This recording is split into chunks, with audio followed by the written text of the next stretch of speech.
Федот Семенович Тумусов, поправка номер 114. Спасибо.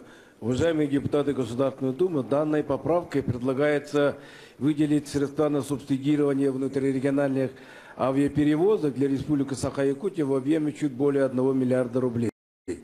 Дело в том, что по инициативе Владимира Владимировича Путина заработала программа субсидирования авиаперелетов с Дальнего Востока на центральные районы страны, и сложилась парадоксальная ситуация. Из Якутска до Москвы можно вылететь за 7 тысяч рублей, а вот внутри республики это стоит в разы больше. Например, от Белой горы это туда и обратно 52 тысячи рублей, при зарплате 29 тысяч рублей.